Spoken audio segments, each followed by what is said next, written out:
नमस्कार दोस्तों, स्वागत है आपका कल के पुराण में। आज हम देखेंगे तीसरे अंश का 13वां अध्याय। तो आइए दोस्तों शुरू करते हैं। सूत जी बोले, राजा शशिध्वज ने प्रसन्न चित्त से सभा में उपस्थित हुए लोगों के सामने अपनी कथा सुनाकर फिर हाथ जोड़कर कल्की जी से कहा, हे हरे, आप तीनों लोगों के स्वामी हैं। ये जितने भी राजा हैं आपके ही आश्रय में हैं। इन सभी राजाओं और मुझे भी अपनी आज्ञा का पालन करने वाला समझो। अब मैं हरिद्वार यानी तीर्थ का नाम जो कि ऋषि मुनियों को प्रिय है तप करने के लिए जाता हूँ। अब जो मेरे ये बेटे बेटियां और उनके भी जो बच्चे हैं अर्थात मेरे पोते पोतियां हैं, वे आपके ही भरोसे हैं, अर्थात आप इनकी देखभाल कीजिए। हे देवताओं के स्वामी, मेरी इच्छा को तो आप जानते ही हैं। आपने अपने पूर्व जन्म में जाम्बवान और द्विविद नामक बंदरों का जो नाश किया था वह भी आपको याद ही है।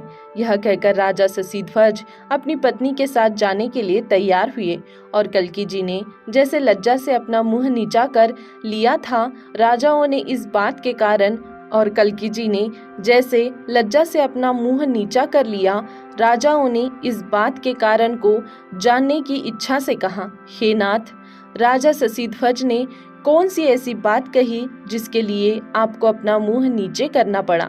कृपया इस बात को बताकर हमारा संदेह दूर कीजिए। कल्की जी बोले, हे राजाओं, आप लोग राजा शशिध्वज से ही इसका कारण पूछें, वे ही आप लोगों के संदेह को दूर करेंगे। राजा शशिध्वज उत्तम ज्ञानी है और मुझ में उनकी गहरी भक्ति है। कल्की जी के इन वचनों को सुनकर राजाओं ने उनके कहने के अनुसार ही संशय से भरे मन से राजा शशिध्वज से फिर पूछा, हे राजन, राजा शशिध्वज, आप बहुत बुद्धिमान राजा हैं। आपने इस समय क्या कहा और आपकी बात सुनकर कल्की जी ने किस कारण अपना मुंह नीचा कर लिया?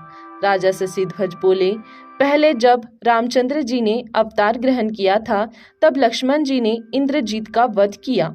अतएव कठोर राक्षसी वृत्ति से इंद्रजीत की मुक्ति हुई।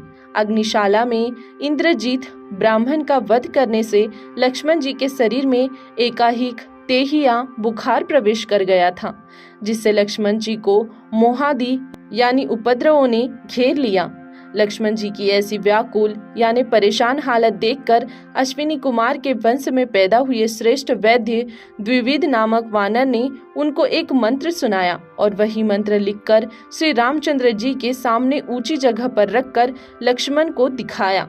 इस मंत्र यानी पत्रक को देखकर लक्ष्मण जी का बुखार जाता रहा और उन्हें फिर शक्ति आ गई, पहले जैसा ही बल प्राप्त हो गया। इसके बाद लक्ष्मण जी ने उस द्विविद नामक वानर से कहा, हे वानर, तुम कोई वर मांगो। द्विविद वह सुनकर बहुत प्रसन्न हुआ और प्रसन्न हो लक्ष्मण जी से बोला, मैं प्रार्थना करता हूँ कि आपके हाथ से मेरा वध हो और मैं इस प्रकार वानर योनि से छूट जाऊं। फिर लक्ष्मण जी बोले, मैं अगले जन्म में बलदेव के रूप में अवतार लूंगा और उस समय मेरे ही हाथ से तुम्हारी यह वानर योनि छूट जाएंगी। वह मंत्र था, समुद्रस्योत्तरे तीरे द्विवेदो नाम वानर, जिसे लिखकर लिखा हुआ देखने से एकाएक तेहिया बुखार नष्ट हो जाता है। ऊपर बताए गए इस मंत्र के अक्षर तालपत्र पर लिखकर द्वार पर देखने से एकाएक बुखार छूट जाता है।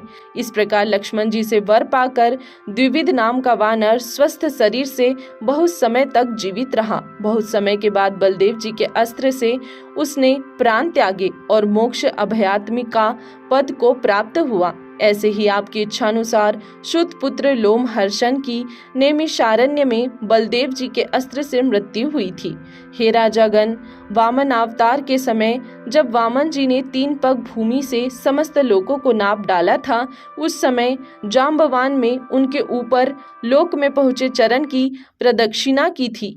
वामन जी ने देखा कि जाम्बवान मन के समान बहुत शीघ्र गति वाले हैं, तो वे भौचक्के होकर बोले, हे अत्यंत बलशाली राक्षी के स्वामी, मुझसे वर मांगो। वामन जी के ये वचन सुनकर ब्रह्मांश से पैदा हुआ जाम्बवान ने प्रसन्न मुख से कहा, मुझे यह वर दीजिए कि आपके सुदर्शन चक्र से मेरी मृत्यु हो। यह सुनकर वामन जी ने कहा, जब मैं कृष्ण रूप में अवतार लूंगा तब मेरे चक्र यानी सुदर्शन से तुम्हारा सिर काटा जाएगा, उस समय ही तुम्हें मुक्ति मिलेगी। फिर जब कृष्णावतार हुआ था तब मैं सत्राजित नाम का राजा था। मैं सूर्य की पूजा किया करता था। उस समय एक मणि के कारण दुर्वाद उत्पन्न हो गया। मेरे द्वारा अपराध हुआ। मेरे छोटे भाई का नाम प्रसेन था। एक सिंह ने मणि के लिए मेरे छोटे भाई को मार डाला था। बाद में यह सिंह भी इसी मणि के कारण जाम्बवान द्वारा मारा गया। असीम तेजस्वी कृष्ण जी की कलंक के डर से मणि को ढूंढने लगे। फिर एक गुफा में जाम्बवान के साथ उनकी लड़ाई हुई।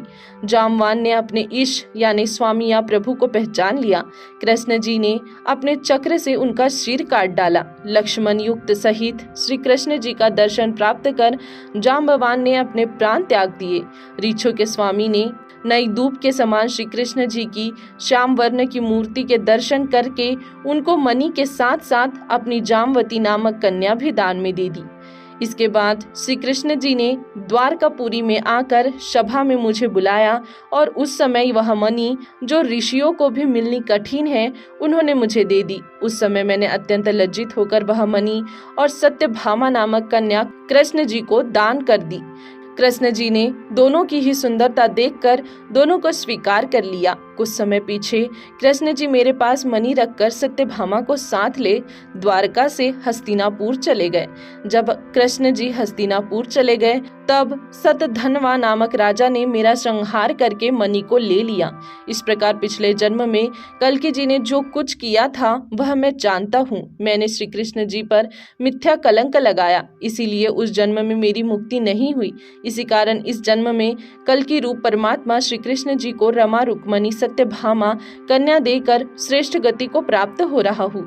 लड़ाई के मैदान में मृत्यु होने से मुक्ति होगी, इसीलिए मैंने कामना की थी कि सुदर्शन चक्र से ही मेरी मृत्यु हो। संसार के अधिपति प्रभु कल्कि जी ने इस प्रकार अपने श्वशुर के वध को याद किया और धर्म भय और लज्जा से मुंह नीचा कर लिया।